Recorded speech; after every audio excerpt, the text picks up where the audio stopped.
Ladies and gentlemen, members of City Council, please attend a call meeting of the City Council to be held in the 6th floor conference room, 801 Crawford Street, 5 p.m. Tuesday, October 28, 2014, for the purpose of a public work session. In addition, you may consider a motion to go into a closed meeting by order of the mayor. Mr. Cherry. Here. Mr. Edmonds. Mr. Meeks. Mr. Moody. Here. Ms. Simmons. Here. Ms. Randall. Here. Mayor Wright. Here. Mr. Rowe. Thank you. Thank you, Deborah.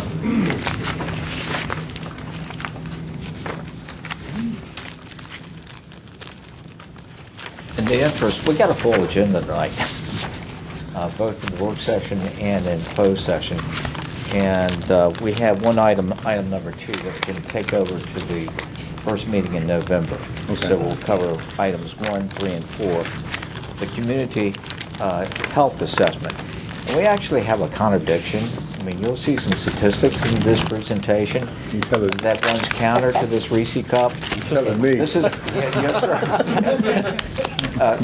David, don't look at that, please. When I'm much down, don't look at it. Our person in charge, well, there are a lot of people who've been involved in helping Portsmouth, and Brandon gets up every morning thinking about this, and along with David. And it's more than just a catchphrase. It's a way of life. It's a decision that you can make that can add better health and longevity. Part of the presentation tonight also will cover the virus that's getting all the news, and that's the Ebola virus. And ever since the first case was reported in Dallas, we started looking at our protocol here in Portsmouth. And that was being looked at by the professionals in both public safety and the health department, even before I convened the meeting early on. So we're going to give you a report card on how healthy we are. There'll be some surprising statistics in this, some things that we really need to take seriously, and then we'll talk about Ebola. Brandon? Thank you, John. Good evening, Mr. Mayor, Mr. Vice Mayor, members of council. And first, you all know our health director, Dave Chang. You may not know Jessica Mullen. She is our senior health educator at the health department. Okay. And she is also now the chairman of Healthy Portsmouth. We've rotated the officers there, and she's been the chairman for the last year. And we're kind of in an exciting phase in our life as Healthy Portsmouth, as we're going from an all-volunteer group of people who just contribute a little bit at a time when they have it, to now that we have a grant, we are going to be soon hiring a full-time person. So that's exciting for us. Let me just tee this up by briefly saying about 4 years ago, Healthy Portsmouth conducted a health needs assessment in the city using a Center for Disease Control prescribed assessment tool. And we used that to identify the highest priority health needs and to begin developing an action plan. And in the last year, the health department has really taken that a whole lot further, and they delved deeper with collecting a lot more data, comparing it with other Hampton Road cities and with Virginia. And that's what Dave is going to present to you tonight, is the findings of all of that data and the recommended priorities for us to focus our health improvement efforts on going forward. And then, as John said, he's going to finish up with an Ebola report. So take it away, Dave. Thanks, Brandon. Good evening, everybody. Good evening. Good evening. How you doing, Doc? So on behalf of Healthy Portsmouth, thanks for letting me share with you some of the work that we're doing and to provide you an update of where we're headed as a city. So all of you should have received a 70-plus page document from me. You guys get that? All right, so that's our community health assessment findings, and it's actually in an abridged version. And I like to give all my medical students quizzes, but I'm not going to quiz you. I'm not going to quiz you today, so don't worry. And I don't expect you to memorize everything that I present today, but I did want to highlight a few specific findings from our community health assessment and get really your input on what we should be thinking about, what data we should be gathering, and where we should be headed. Okay? So let's get started. So the first, let's get started with the scary data, right? The stuff that kills us, right? It's Thanksgiving time, so let's talk about that. So these are our rates of the 5 things that kill us, and these rates are uniformly higher than the state average and uniformly higher than the cities around us. So I think you'll see that we have tremendous health challenges here in Portsmouth.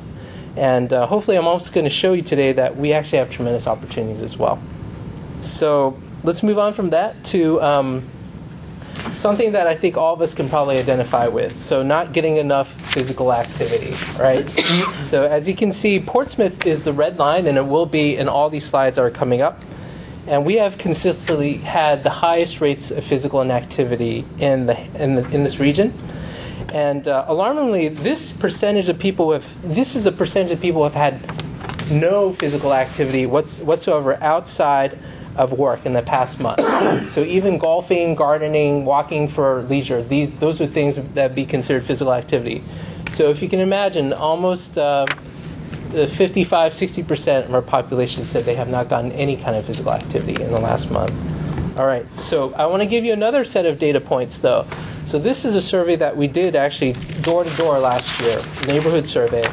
Interestingly, when you ask people in person, actually only 13% of people said they had no physical activity. So, this just goes to show that data is tricky, right? How you ask the questions, how you lead the questions with. So I think probably what we did was we didn't ask the question quite right last year. And we probably led people into thinking, well, they have to respond to, because we're the health department, that they have to respond and say, yeah, we eat well, we exercise a lot, right?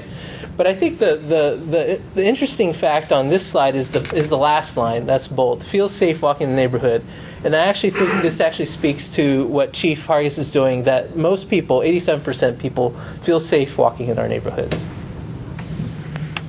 All right, so moving on from physical inactivity to what leads next, right? That's obesity.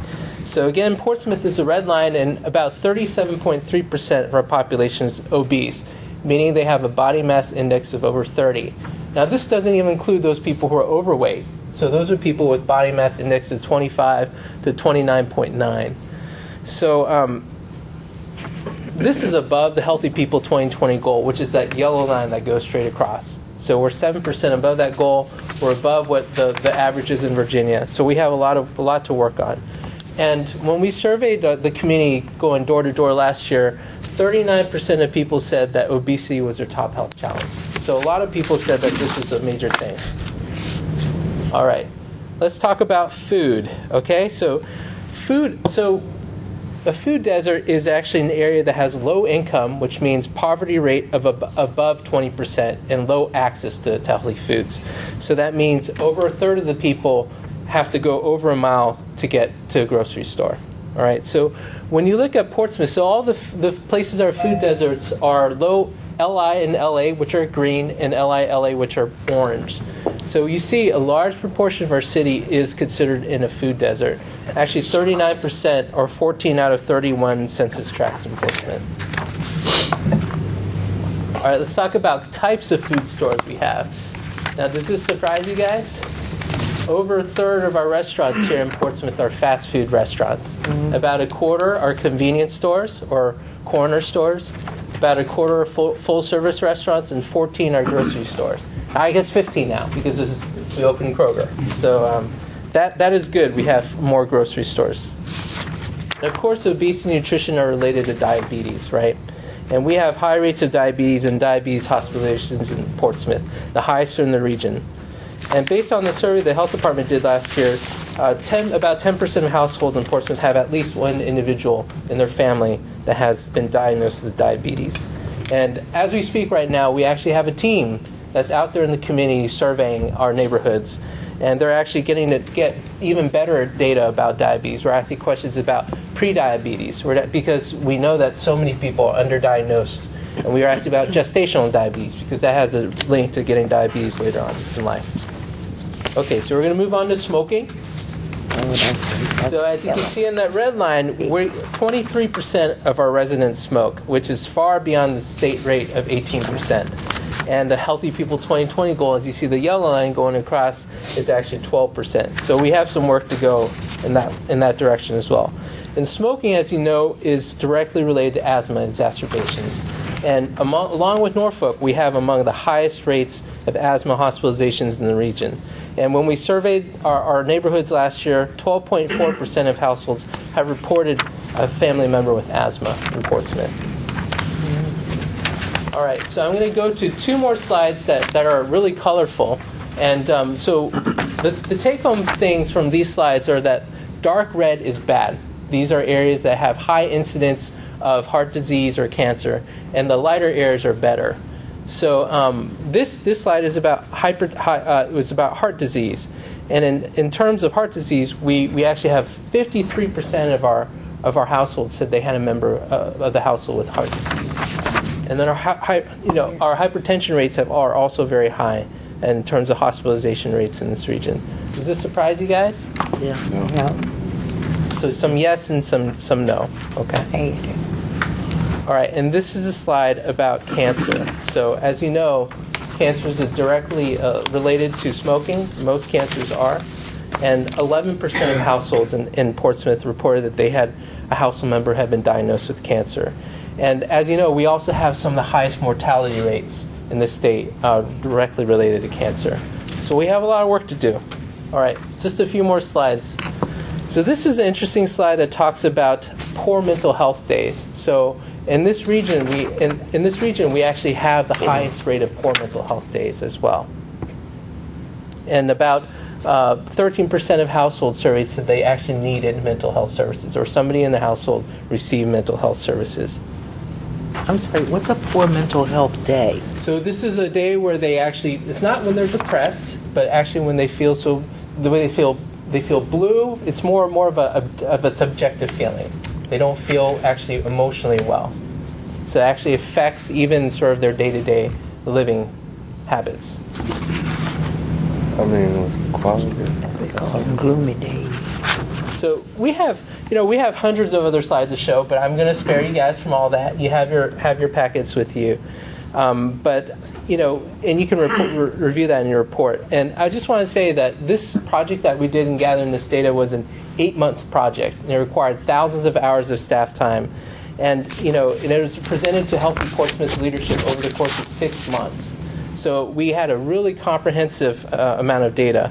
So why do we spend all this time collecting data, and why am I devoting so much of my time to you presenting it? Because we believe strongly that if partnerships are the engine that drives what health improvement in Portsmouth, I think the fuel is really the data. We really need to get good data, but so that we can better understand what we're facing and where we need to target our interventions.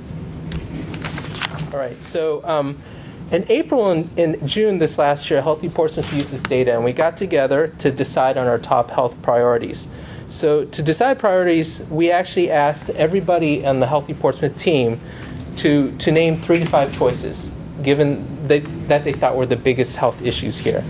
And then the group voted on those issues using a wireless remote technology and using criteria of the size of the problem, how many people are affected, the seriousness of the problem, how grave the problem is, and also feasibility of correcting it. We actually came up with 4 priorities. So if you can guess, first one is physical inactivity, which addresses these 3 areas, healthy eating, which addresses these 3 areas, tobacco use, which addresses these 3 areas, and mental health literacy, which addresses mental health.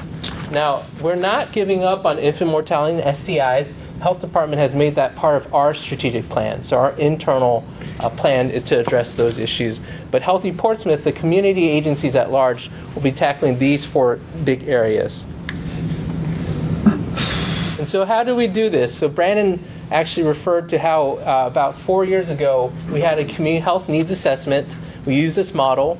Then we presented all this data. We got it together, and this is essentially a graphic saying, we used a lot of data, a lot of time to try to, and a lot of input to try to get to these 4 priority areas.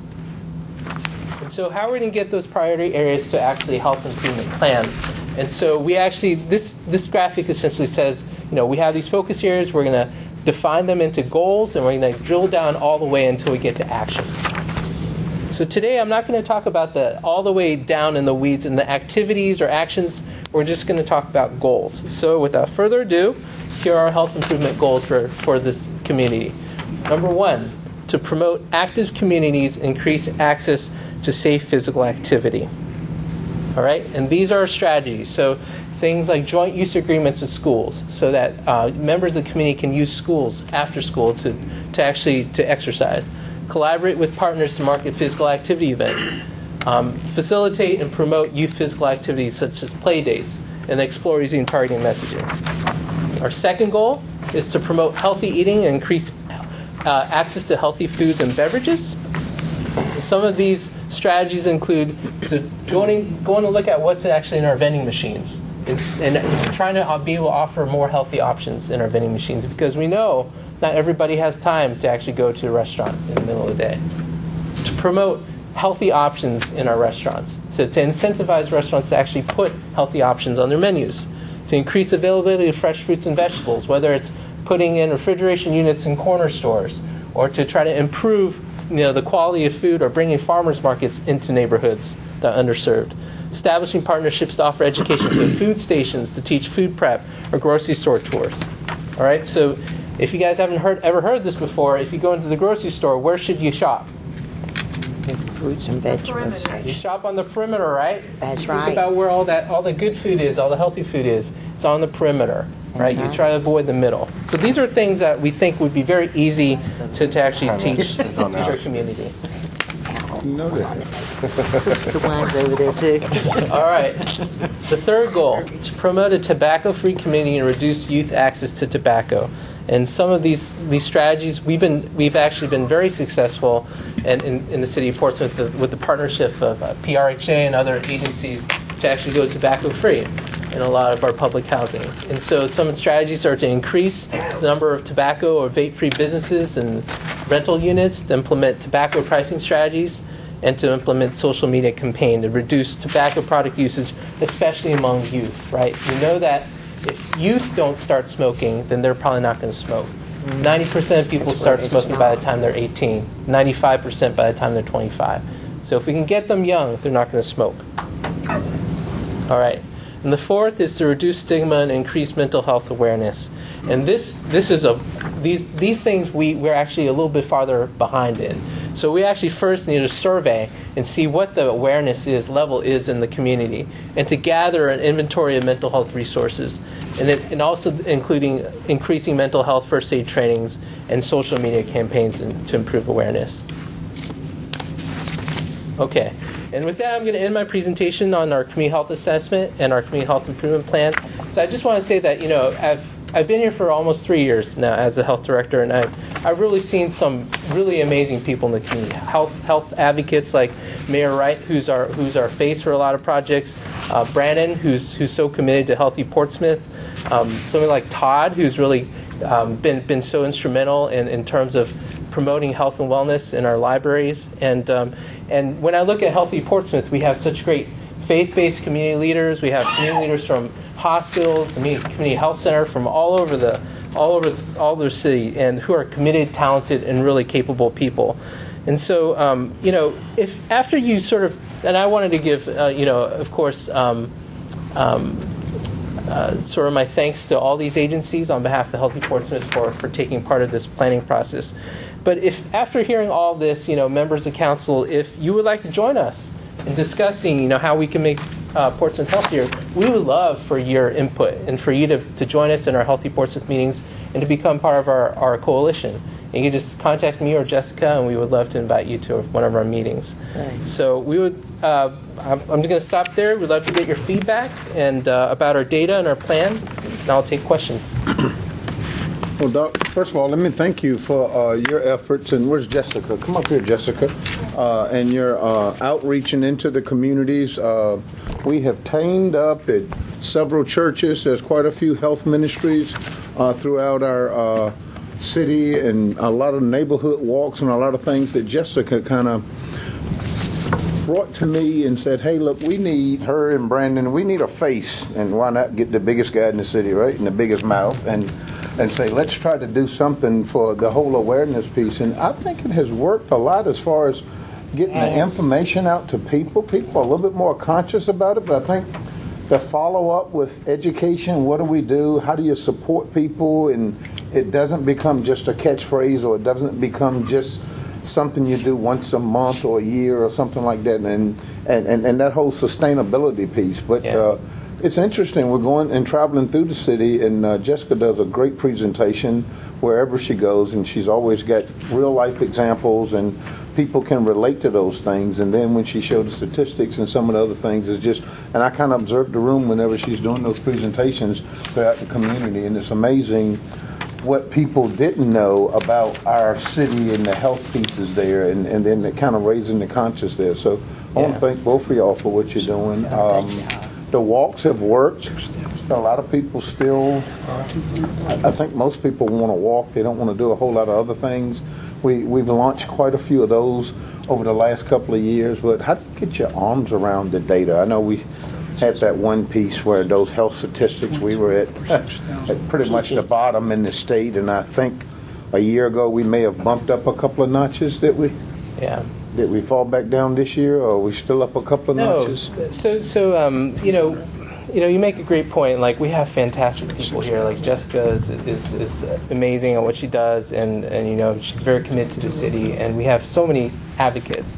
The issue is how do we keep this going? How do we not drop it? And the health department, I'm really happy to announce that we got this big CDC grant actually through the state, and we're going to be able to hire something like 6 or 7 new staff who will be really focusing on chronic disease prevention. So targeting things like blood pressure, diabetes, working with pharmacies, working with other doctors, other patient-centered medical homes, and also working on. So when you talk about walking, that's something that everybody can incorporate into their lifestyle. Most people can. Everybody here is busy. We can't just expect people to go to the gym, and devote an hour a day and say, just because the doctor told you to, you're not going to go to the gym and do that. We need to build that into our daily life, and that's really what we want to do with Healthy Portsmouth, is to make the healthy choice the easier choice, and to make the environment easier for health. Mm-hmm. And I really see that sort of our role in Healthy Portsmouth is to build in systems, environmental, and policy change that will actually promote health. So how are we doing on the data collection? You started the piece off with showing 87%, and then when you actually ask people, only 13% it admitted to it. Yeah. How do you collect that data and get it more refined to where we are and more real? Yeah. So. And speaking of data, how are we doing, Todd, with the center that we set up over at the library? We wanted to track how many people visited that, how many people we help, and all that. Have we cut that data yet, or are we still in the process? It's still going in the library. Mm-hmm. I won't deny it. And a part of it is just getting the word out. And right now our team is actually out in the community in 7 different neighborhoods right now, collecting neighborhood survey data. And they're actually, each person that they're going to, they're actually handing out a magnet that includes information about the Health and Wellness Information Center at the library, mm-hmm. and actually more information about the health department and Healthy Portsmouth. Are we visiting the civic leagues and things like that? You're going to the civic league meetings and stuff? In terms of... That's something that we will be doing. With the hiring of the 6 new people through the CDC grant, we also have just obtained our CDC associate, who part of her programming will be working with Healthy Portsmouth to engage more social media, as well as get some of the walking programs and things like that back really up and going again. And we will be meeting with the civic groups to get them a part of it, because this really needs to be a community movement. Mm-hmm. So we can help host, we can help promote, we can help get things going, but we really want the city and the citizens to grab hold of it and keep it going. But if you go and attack the civic leagues, I mean, that's the face and the voice of the communities. So that should be one of your biggest... Well, we've kind of targeted them, or I did, with the walk with the mayors, just to, okay, you got all these issues in your neighborhood, you say the city doesn't listen, how about invite me out? Let's walk through your neighborhood and then show me all this stuff that's wrong. And that actually got a lot of attention last year. We probably had about 10 or 12 walks where we went through different neighborhoods with people showing us things. And again, the whole the clergy piece, we got several churches that's got huge health ministries that's actually thrown it into gear. I mean, Dr. Edmonds does something every year, a huge piece that we attend, and I think we had a couple of hundred people last year and the year before that walk. Grove, Central Baptist Church, we went out there, they probably had about 150 to 200 people out there, and they had more people in the community out walking, and the pastors were all involved as well. So I don't know how we get it, the sustainability piece, but I do think working with all of the leaders in the civic leagues, the churches and places like that, but it's got to be something that's sustainable. Localities that have done these types of things that have really taken off are the ones that use an organization like Healthy Portsmouth to help get things going and offer the infrastructure, and then you get that motivated person in those individual communities that kind of take hold of it. So where we can go and institute a walking Wednesday every Wednesday night that starts at Grove Baptist, and you know it's at 6 o'clock, come one, come all. And then once we get that up and going, then that one motivated person that comes every day kind of takes hold of that.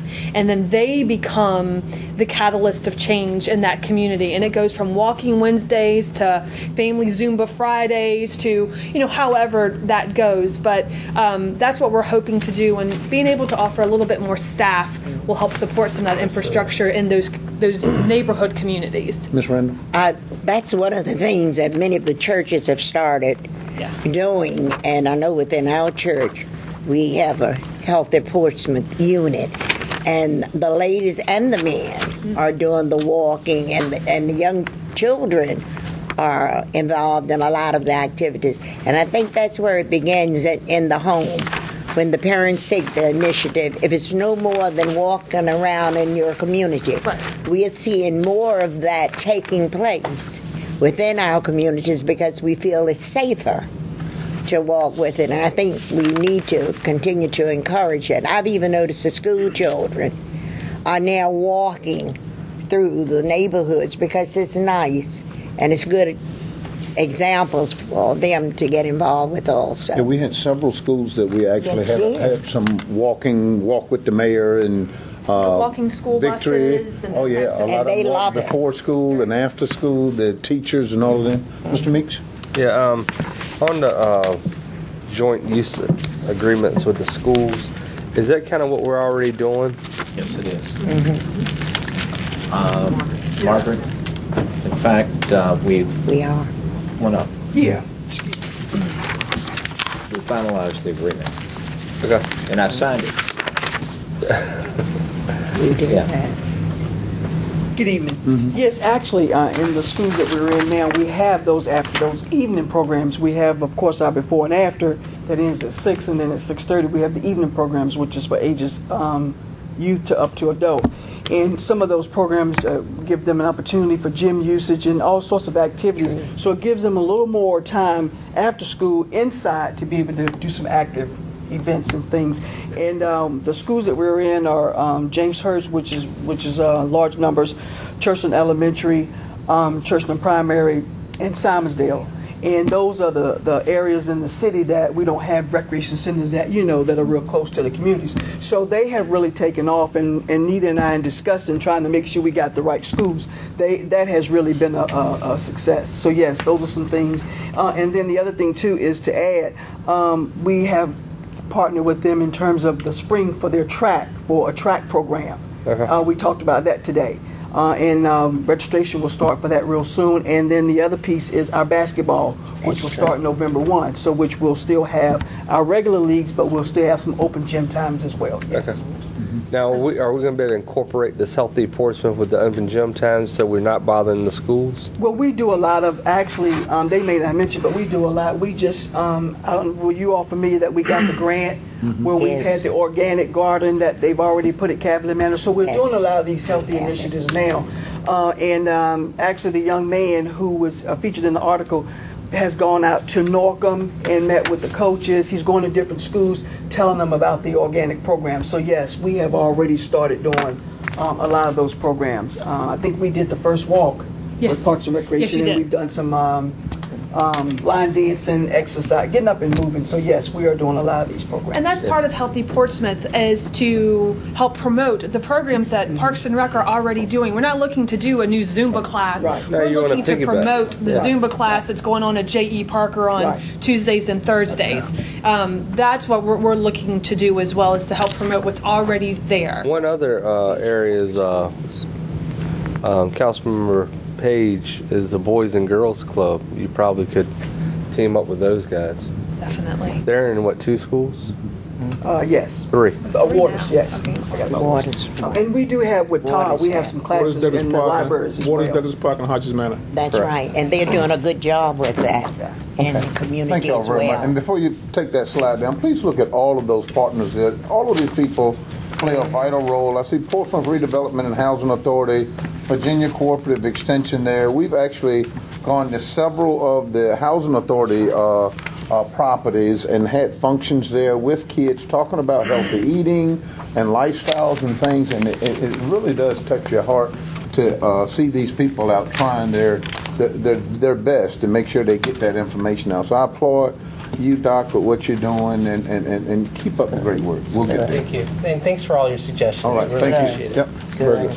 All right, so we're going to move on to. Just mention Parks and Rec should be on there. I don't Yes, know. I'm sorry. I don't know why That was that's my fault. That was clearly my fault. I did this slide in a haste a little bit this morning, and I forgot Parks and Rec, but they have been a vital partner with us since the beginning back in 2010. Blame it on That's the baby. right. The baby kept you up all night. It's all his fault. That's All right. If his you said fault. something, I was going to send you a little note. No, don't worry. I was like, it's one of those moments where you just sink down real quietly, like, okay, thank you. Yeah, That's so very good. sorry. That's good. Great job. All right, let's talk about Ebola real quickly. Okay. So as we all know, Ebola is been in the news, and it's on the minds of several folks. So just very quickly, it's a virus. You know, it incubates for 2 to 21 days. Most people get sick in that first week or two, and then it's mostly a GI bug. So it makes you have nausea, vomiting, diarrhea, abdominal pain, and you also have fever. And that's what people typically start with. And then it actually progresses to bleeding and bruising. And then we can actually test for it within 3 hours. And really there's no treatment right now except to sort of keep people hydrated, give them electrolytes. And sometimes they've used experimental therapies and also plasma exchange. And the good thing is that vaccines are in the pipeline. And so we have potential vaccines that we'll be doing human trials with in early 2014. The important thing to remember is that this is a public health emergency, but really it's a public health emergency in West Africa. All right, so you can see the purpose of this map is that this is where the outbreak is. It's not. There's no big outbreak in the U.S. It's actually in West Africa, and this is where our resources needed to go. All right, and Africa since 1976, there's been 25 outbreaks of Ebola virus disease, but this has been by far the biggest one. All right, and this is a slide I took from the CDC last night, talking about which countries actually have Ebola and how many people have died from Ebola virus disease. So if you look, even since, I guess today is the 28th, so in 6 days, we've had 56 deaths in Guinea, 241 deaths in Liberia, 81 deaths in Sierra Leone. 6 days is how many people are dying. And we've had a new case of a 2-year-old who actually traveled from Guinea to Mali and who probably infected dozens and dozens of people. So this is the area that really needs a lot of work. But I also wanted to point out that it's been controlled. So there was an outbreak in Senegal, and that in Senegal has actually been completely Ebola-free now for over 42 days. So there's no outbreak anymore. And in Nigeria, they're able to control the disease as well, and it's completely controlled. Nigeria is Ebola-free. So there's a lot of precedents out there, even in West Africa, about the disease being able to be controlled with proper medical disease control mechanisms. And then the U.S., what I wanted to show you is that there are 9 cases total. And of those 9, 7 have completely recovered or are out. And so what we're talking about is there's this there's a lot of stuff going on in the media. You hear a lot of things, but the reality is that the outbreak is in West Africa, and that's where our resources needed to go. And right now in the U.S., 9 people have had Ebola. 5 of them actually have come back 6 of them actually. 5 of them have actually been transported with the disease after being diagnosed in Africa back here. And the only one who died was Mr. Duncan, and there's one physician at Bellevue Hospital in New York. All right, so how is Ebola spread? Can you get it through the air? No. No. Can you get it through the water? No. No. It's good. Bodily fluid. Bodily fluids, right? An object contaminated with Ebola virus, like a needle stick. And Ebola spreads only when people are sick. So even if you've been exposed to the disease, if you're not sick, you don't have enough virus that you're shedding that you're gonna give it to somebody else. And in 21 days, after 21 days, then you're virus free. And this is a quote from Dr. Frieden from the CDC. So, we understand why people are afraid. Ebola is unfamiliar, it's severe, but it's actually not highly contagious. There are many, many diseases that are much more contagious. Measles, flu, even. All right, so we talked about this. Ebola is not spread these ways, right? Food, air, water. So what are we doing in public health? So the Commissioner of Health recently actually issued a declaration of Ebola virus disease as a communicable disease of public health threat. And so what we're doing now is that in Virginia we're doing airport monitoring at Dulles Airport. We've established a hotline that anybody can call in the public has any questions about Ebola. Myself, my epidemiologists are on call 24/7, and all the chiefs here in the room have my number. They can call me. The EMS has my number. They can call me anytime for consultation. Hospitals have my number as well. We are the ones who facilitate lab testing. So if there's a possible case, we'll actually help facilitate, get the lab samples up to Richmond and get tested within 3 hours. We're having daily briefings about Ebola. And this is what I'm going to talk about a little bit later. We're monitoring actually all travelers that are coming back from West Africa. And if we have a case, then we actually go and follow up with every single contact that person has had. All right, so just last night, the CDC came out with new guidance in terms of what high risk, some risk, low risk, and no risk are. And the big difference is now all healthcare workers that are coming back from these countries that have a lot of Ebola transmission right now in West Africa are now considered some risk. So all those folks are actually now going to be kept away from school, from work, from daycare, and they're actually going to be followed up by a public health worker. Somebody from the local health department will visit them at least once a day for 21 days. So we're going to be very busy. Hopefully won't have too many people coming back from West Africa, but every single one that we will be following up with in local health. That's right. You never know. All right. Is this every health department in the United States? This is every health department in Virginia at this point. Virginia, Maryland, and D.C. have all agreed to do the same thing, to follow the same guidelines. New York, New Jersey are a little bit different. I heard that Texas is doing things a little bit differently. But over 90% of the travelers who come back from West Africa go to one of 7 states, and Virginia is one of them. And who pays for that? Come through. In terms of the time off? No, the cost of the people, your staff.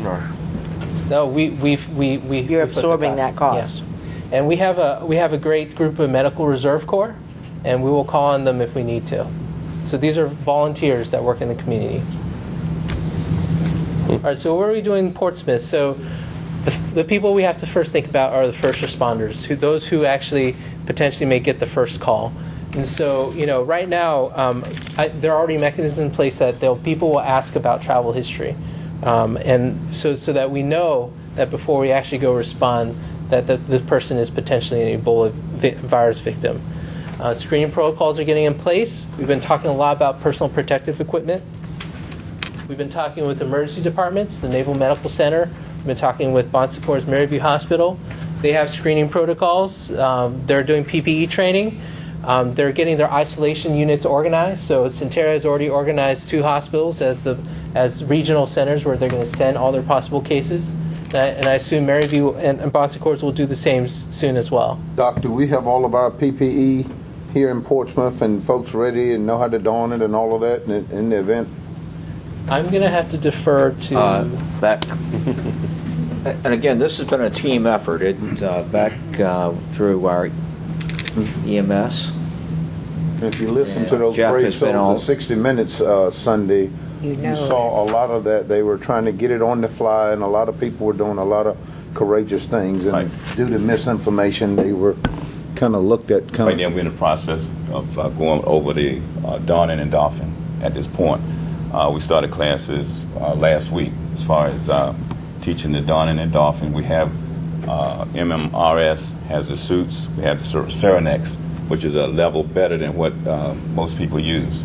And we have the self-contained breathing apparatus. You closed up here. Yes. Mm-hmm. Thanks. Be on top of it. And just thinking about, just trying to be comprehensive, we have to think about the military, right? And we are going to have a lot of folks deploying out there, and I'm going to be coming back soon. And recently the military has come up with some guidance that they're going to screen and monitor everybody in Italy, actually, for 21 days before they come back to the U.S. And of course, on the Port of Virginia, we have a lot of vessels that are coming through our ports.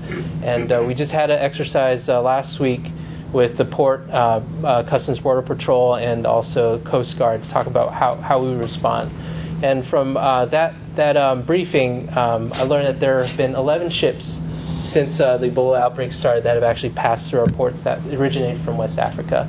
And all those ship captains have not allowed their crew members to actually get off in those West African countries.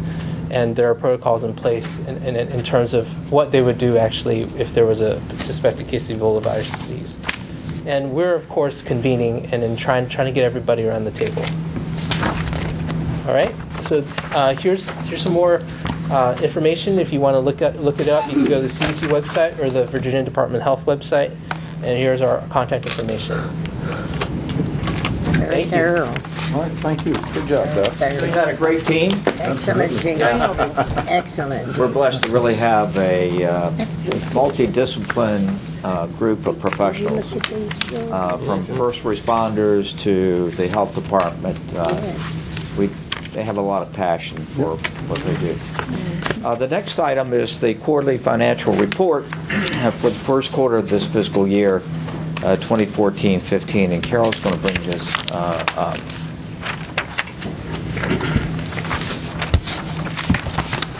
Where's the bar?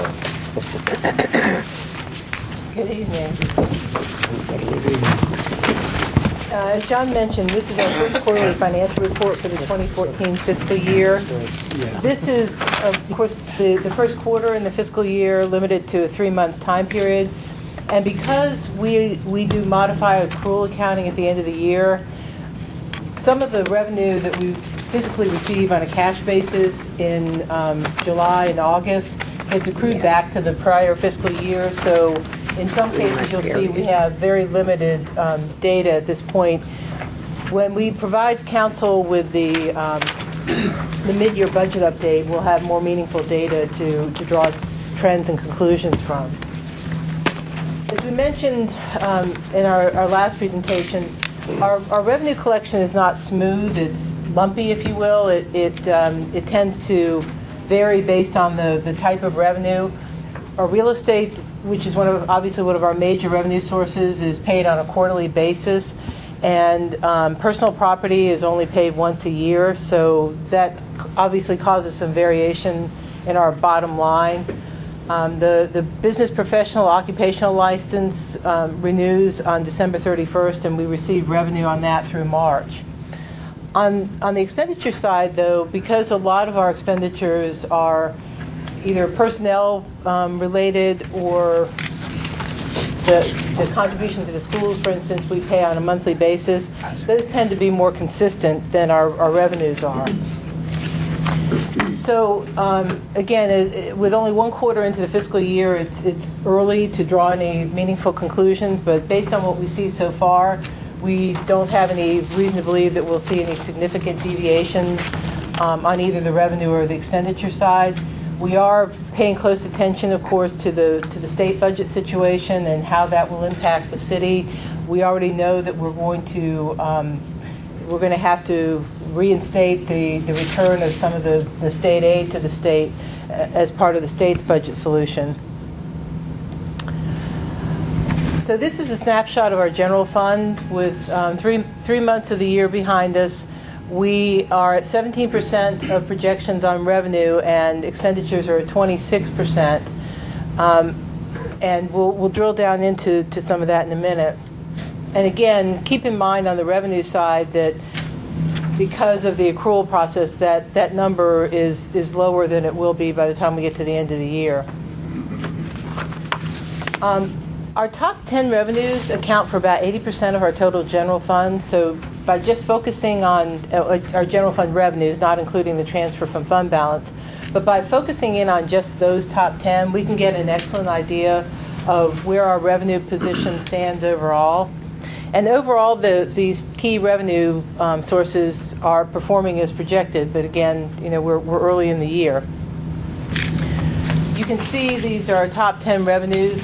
They include real estate tax, personal property tax, the VDOT payment from the state. PPTRA is the Personal Property Tax Relief Act money, which we won't get until the end of the year.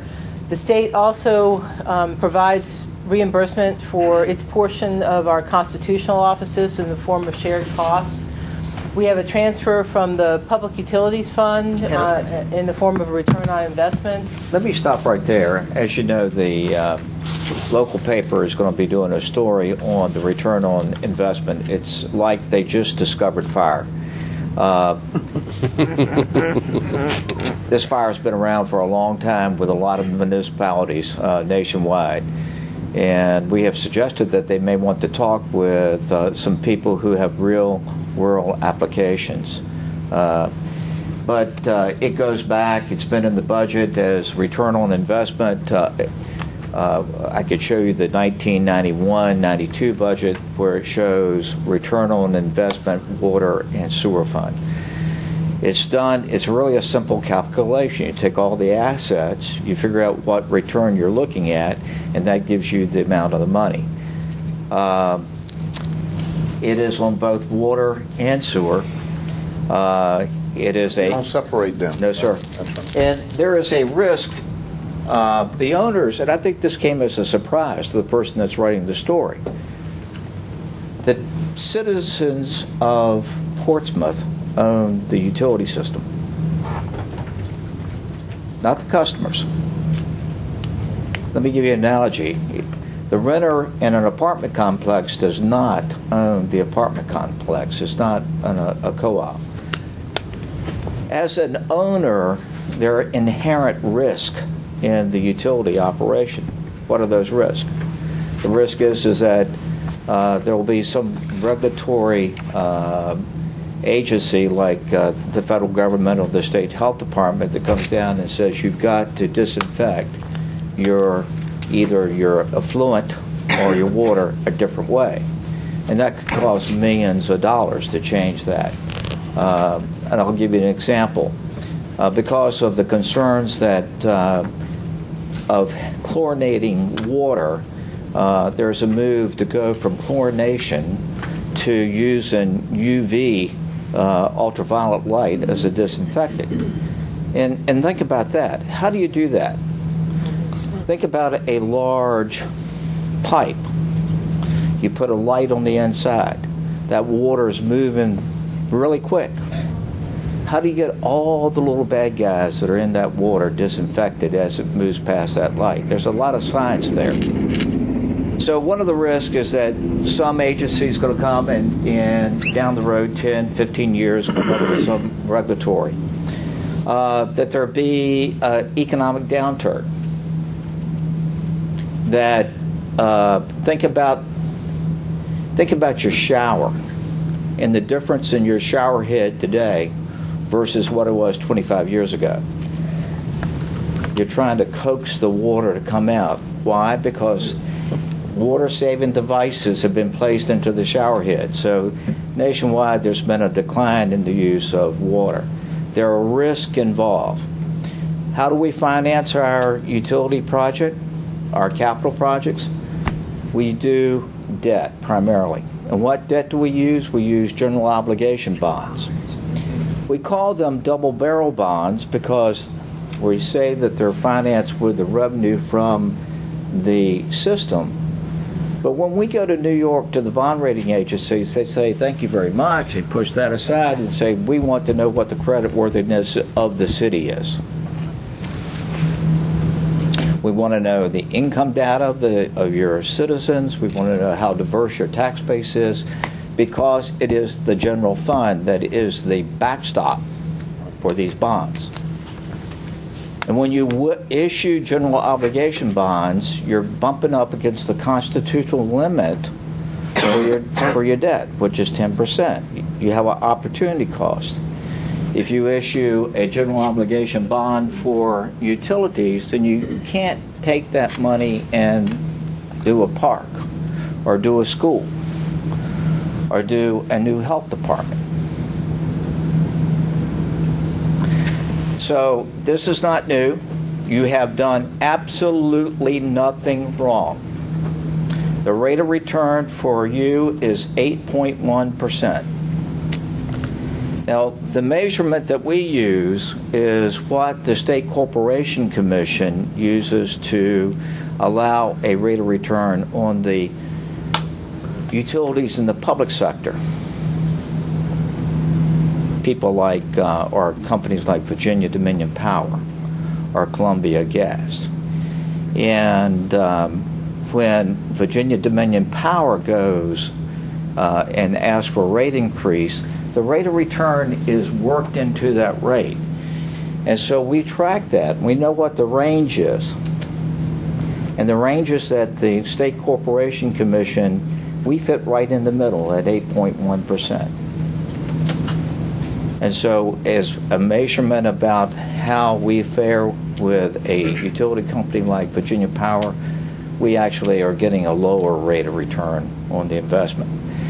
And so there is a sense that there's a different story that's going to be told to mislead the public on what we're doing as a city? It's going to come out that such terms as we're using this return on investment to prop up the general fund.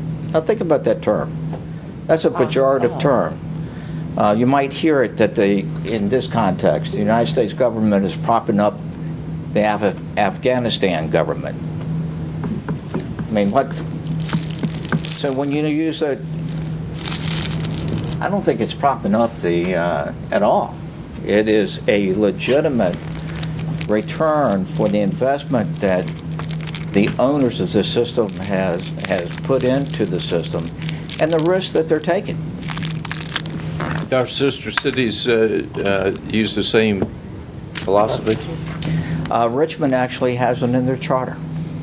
How about Chesapeake, Norfolk, Virginia Beach, Suffolk?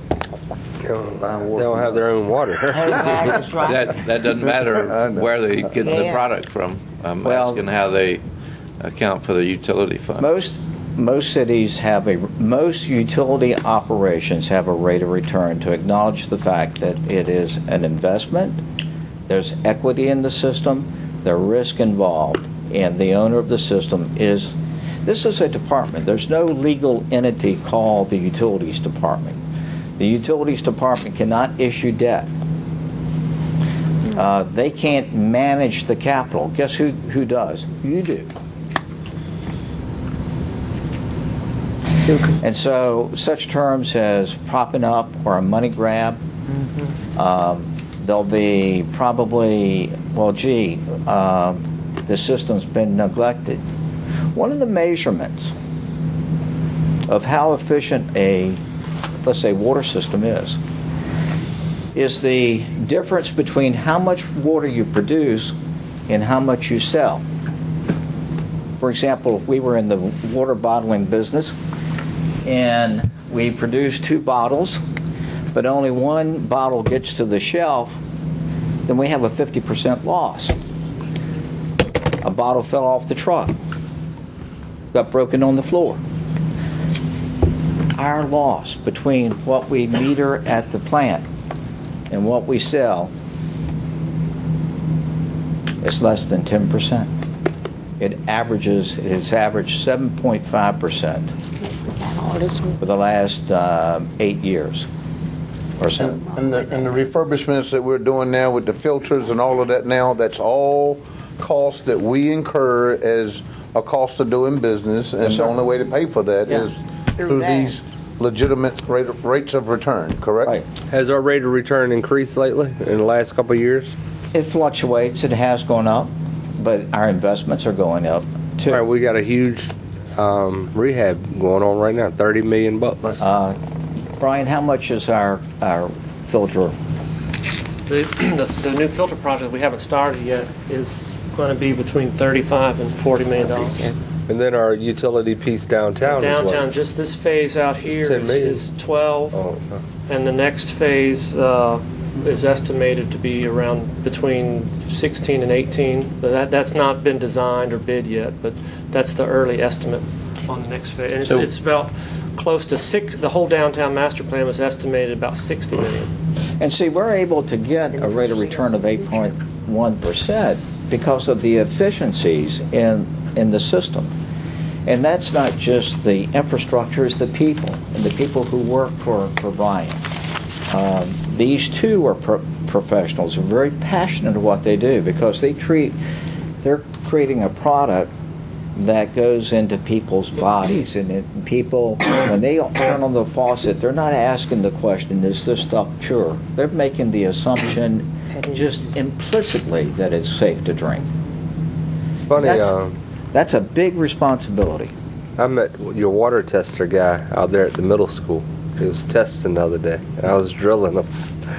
And it's a huge liability if those tests aren't done to the city. This is very much a regulated industry. 7% seems like a absurdly low number. Isn't it? That's because they're good. I mean, really? Yeah, 7.5%. So now it'll fluctuate. So what triggered the story? I don't want to. Discovering fire for the first time in the year 2014. How long has this practice been going on? Goes back into the 60s, at least that we can tell. I mean, I don't see. And it's always been figured on water and sewer. That's true. Well, and if you take one thing that we study well is our capital needs in the utility department. We do that because of things need to be replaced, but technologies change. Just like I talked about the thinking of switching from chlorination to disinfect water to something like UV light. If you match up, we've done probably 6 studies since the 1990s of the needs of the Lake Kilby water treatment plant. And if you look at the first and then look at the second, and you look at the recommendations, you can check them off. They've been done. You go right on down the line. The system has not suffered because of the transfer from the utility fund. Again, I use the word utility because it is a utility fund. Because of the transfer from the utility fund to the general fund. Okay, good. All right. Good diversion. Carl?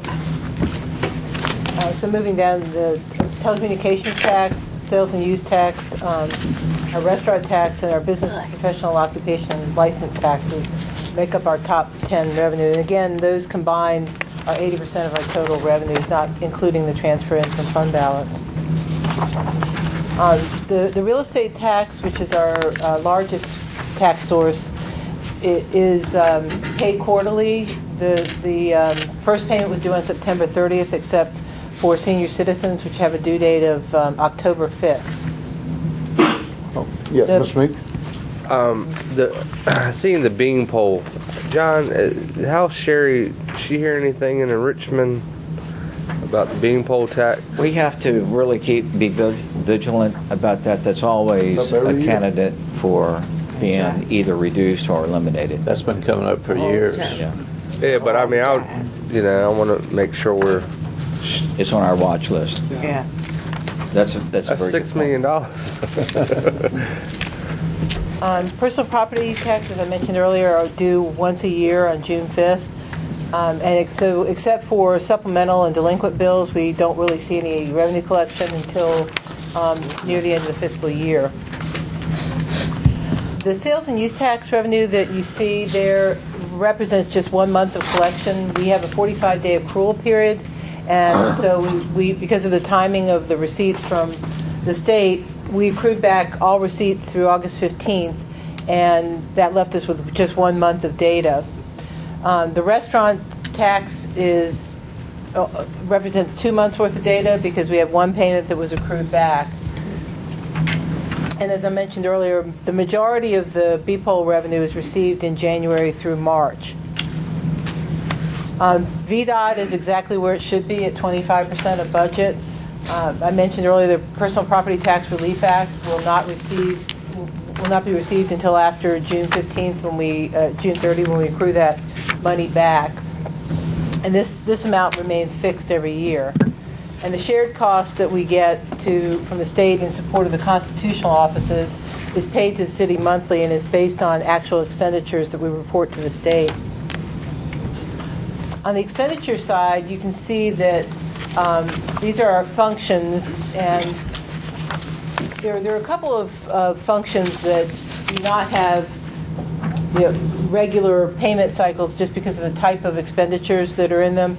Non-departmental, for instance, includes not only all the payments to our civic organizations, but also the $2 million that we have budgeted for senior citizen tax relief, which only gets booked once a year.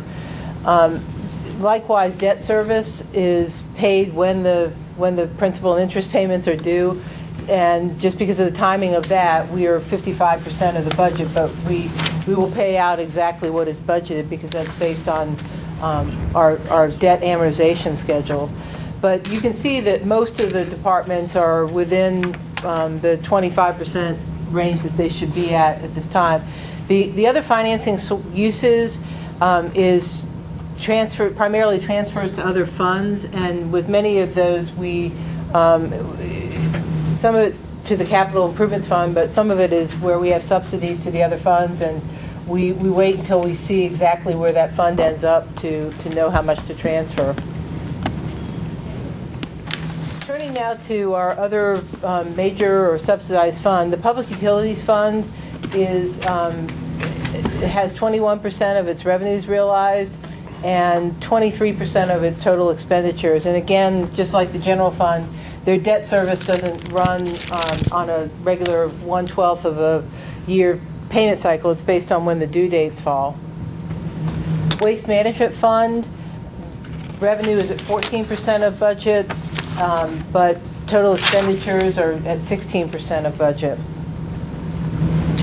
The Stormwater Fund is just about where they should be at 25% of budget for revenues, and from the operating side, they're only at 18% of budget so far. Well, waste management, we probably could increase it a little bit if we're selling our recyclables, Mr. Rowe. Yes, sir.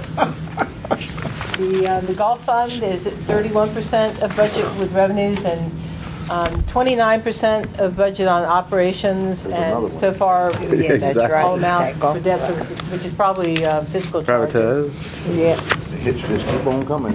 Parking Authority Fund is at 26% of revenues. For combined operating and debt service, they're at 38%, but that's primarily because the debt service payments were due at the beginning of the year. And you will recall this, the next couple of charts from our previous presentation as well. The next presentation that we'll make to council will be on January 27th, where we'll do the mid-year budget review with you, and we'll have 6 months worth of revenue then, so that'll give us a better indication. That will also help form our projections that will support our budget that will be presented to you. We're still working through the audit, and we also have to. The schools need to complete their audit so that we can incorporate that into ours. But as of right now, we are on target for presenting the CAFR to council either the last meeting of November, which is my preference, or the first meeting in December on December 9th. We will have preliminary results that we can share with you on November 10th if we have time available for that work session. We also want to give to you, as part of the budget development process, an updated trends analysis. You may recall that at your retreat a year ago in July, we had given you a comprehensive set of trends that showed how we compared to other cities and to ourselves over time. Yeah. And I think that's important information for you as council members to have as you begin talking about the budget development, as well as a 5-year forecast, which would be based on some assumptions, but gives you a sense of when those assumptions will change, but gives you a sense of where we're heading as far as the gap between revenues and expenditures. We'll be putting together the proposed budget really beginning soon and through March, and then the proposed budget is scheduled to be presented to City Council on March and to the public on March 31st. Right. And that concludes my presentation. I'd be happy to answer any questions. I've got one. Yes, sir. Go ahead. The receipts accrued through the August 15th. What effect do they have on 14? Meaning, How do we end up? well, we're still in the process of getting all of the final year-end numbers pulled together, but if you're asking about fund balance, we'll be back above the policy limit. Where were the bonds? When are we going to have the number? At your next meeting. And It's right there. We said that in our presentation. It's part of the CAFR page. Don, you can accrue those numbers back and give us a good ballpark right now. Because August 15th was this is almost November. We have the whole month of August gone, the whole month of September is gone. I mean, it's not hard to give us a. It actually is more complicated than that. No, it's the not. year-end close is more. I do it all the than time. I do it every year. I do it every year. No, it's not. Well, putting together a CAFR is not just accruing back the revenue. It involves looking at our fixed assets. I'm not talking about the CAFR. I'm talking about taking the receipts you got through August 15, accruing them back to where you ended up on 30 June, and what's the difference? What is the number when you put those numbers together? That in itself would not be meaningful because that's not going to be your final number. I mean, what would be meaningful is to see what your total revenues and total expenditures are, and that's driven by more than just. You got that. You know how much money we brought in for the year. And you said you accrued receipts through August 15th. That was your cutoff. So we just add them up. Okay. We'll have it on November 10th. It's not rocket science.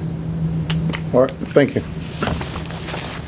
That's all we have. We have council liaison reports. The EDA met last week. Anything interesting in that? The only announcement was that Breeden intends to close in December across the street. Yeah, and you gave council your report. Okay. We have a need to go in closed session. Okay, before we do, I sent each of you a memo about a week ago about the president's My Brother's Keepers initiative. It's a national initiative that was launched by the president and in the White House, and he put together a task force to look at all of our communities to see how we can better do a lot of the stuff that we're already doing in our cities, but to kind of bring this thing under an umbrella, and how the government can help, how the private sector, how localities, and all of that stuff. And so they did this, and I think they did a task force, came out with a lot of initiatives and a lot of things that they could do. They're looking at trying to put some federal dollars from the Department of Education to Health and Human Services, even Department of Energy in some of the communities that will accept the challenge and do some of the things that are laid out in that. And they actually rolled it out about a month ago, and no city in the state of Virginia had accepted the challenge.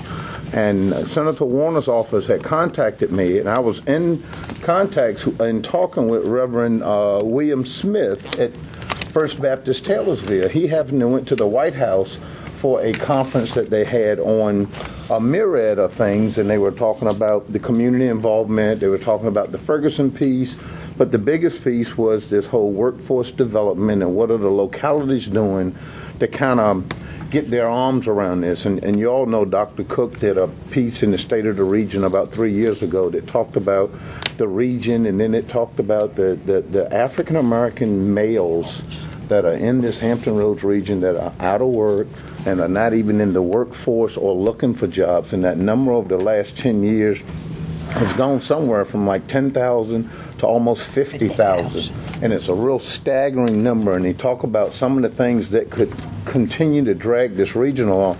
That with some of the other initiatives that the president had brought on, he challenged all of the cities to accept this challenge and to put together a team of municipal, private, philanthropic, all of these folks together to look at what we can do to best serve our cities. And so with the urge and the help of Senator Warner and his office and Pastor William Smith at Taylorsville, I accepted the challenge, but I wasn't first. The mayor of Charlottesville was the first mayor in Virginia to do it.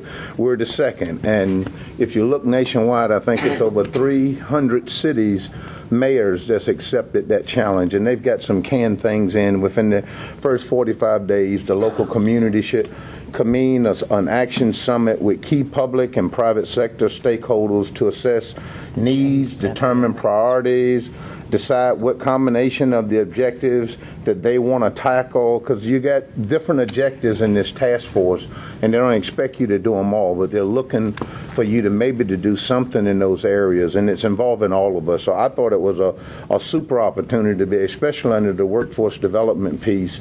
And we're already doing a lot of those things with our first college, with our career and technical services in our school. We got good police and community relations programs already set up. A lot of those things that the president and that task force had, we already have here in Portsmouth, so we don't have to reinvent any of those things. We just need to list all of those and kind of work together to say, hey, here's what we want to tackle. And hopefully there's some opportunities that not only we can do some things here to help with local businesses and the local economy, but hopefully get some federal funds here that might say, okay, if you guys have this real desperate need for workforce development and you want to set up some camp or something here, then maybe we can help you. So I accepted that challenge, and I'm hoping that we can probably by the end of the week put out a press conference, because they want each mayor to put out a press conference saying that you've accepted the challenge, and then go out to all of these community partners and convene this meeting to actually take this on. So I'm urging everyone in this room, not just the council, to let's work together and see how we can do this, because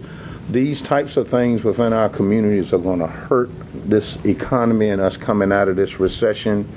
I mentioned last night at the school system, Dr. Cook, when he every year he puts something in his report that kind of, I think, shocked the conscience of this region, that it's not just about bricks and mortars, and if you're not doing things to help people and folks that are in need.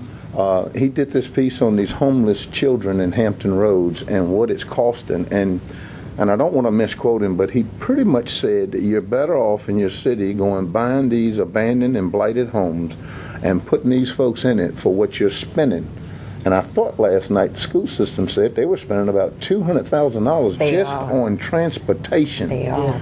So there's some things in here I think we can put all of this under that umbrella, into this My Brother's Keepers Challenge, and see if we can't get some national help, and if nothing else, get everybody here on board, seeing and recognizing that there's some things that we're doing, but somehow we need to bring it all together and do it as a unit. So I've accepted that challenge. Senator Warner and them are tickle to death, and they want to help us with that. And he asked me would I be willing to challenge all of the other mayors in Hampton Roads, and I told him absolutely. I've already met with Mayor Frame and Mayor Sessoms talking about some things that we could do from a regional perspective when it comes to this whole workforce development piece. And, you know, everybody's got this fear of Ferguson, what happened there, and all it takes is one of those little incidents, and I think Norfolk had a brush with that. And he asked me, do you think that could happen in Portsmouth? And I said, you absolutely correct.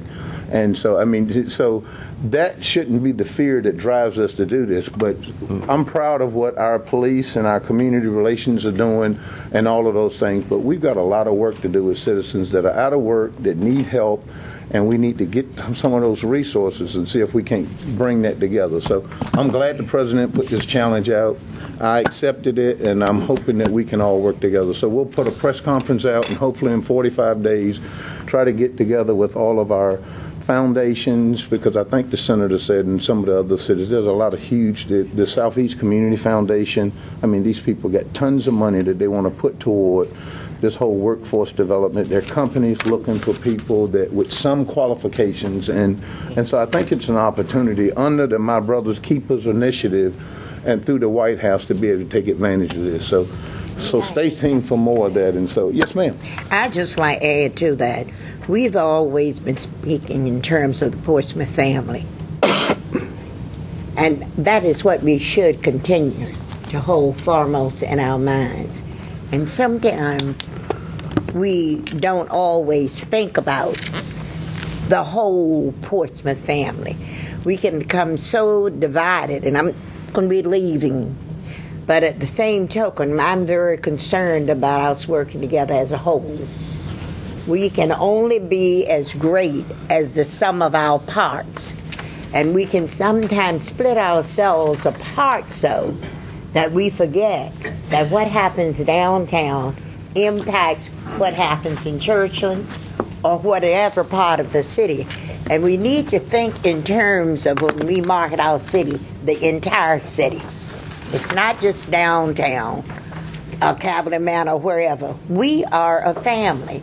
And that was something that was part of our logo. When I came, we are family. I've been through the separations, but I'm saying we are family. And we need to hold that in our minds as we look in terms of what we want our city to look forward as we move toward the next 10 years. It's not going to be Cavalier Manor against Churchland. We are family, and we need to think that way as we market our city. And I'm beginning to see I'm going to be going, but at the same token, I'm going to look at how well are we promoting with meaning. We are family. Think about it. You can say it, but unless you feel it within your heart and your spirit as you reach out to your fellow man, we are going to go right back to a fragmentation that we fought so hard to get away from. And I have to say it because I'm seeing it as I'm leaving. Thank you, Mr. And unless we think of us as together, we are going to split ourselves to the point that we fail. And I'm going to leave, but I will still be making a joyful noise out there. So don't think I'm going to keep quiet, because I'm going to be out there making some noises that maybe I should have made before I left. But we need to make sure we stay on top of this family thing, and we truly love all parts of the city. And I'm finished with that. And yeah, so again, we need to work on our human capital here, and not just Portsmouth, but all of this region, and seeing if we can't do a better job in that. I mean, it clearly isn't just about the stock market. You hear articles every other day about the defense spending here. There was a piece in the front page the other day that talked about the lagging and how some companies have gone from millions of dollars one year to the next year absolutely none, and how that whole pot is shrinking. And so it's an opportunity for all of us to work together. But with that, I think we've got a motion to go into closed session. Bill has it. I move to go into a closed meeting pursuant to the provisions of Virginia Code Section 2.2-3711 for the following purpose: consultation with legal counsel and briefing by staff concerning 3 matters of actual litigation where such discussions in open meeting would adversely affect the city's negotiating or litigating position as permitted under subsection A7, and consideration of candidates for appointment to the city boards and commissions as permitted under subsection A1. Mr. Cherry? Yes. Mr. Edmonds? Yes. Mr. Meeks? Yes. Mr. Moody? Yes. Ms. Simmons? Yes. Ms. Randall? Yes. Mayor Wright? Yes. We are in closed. Thank you.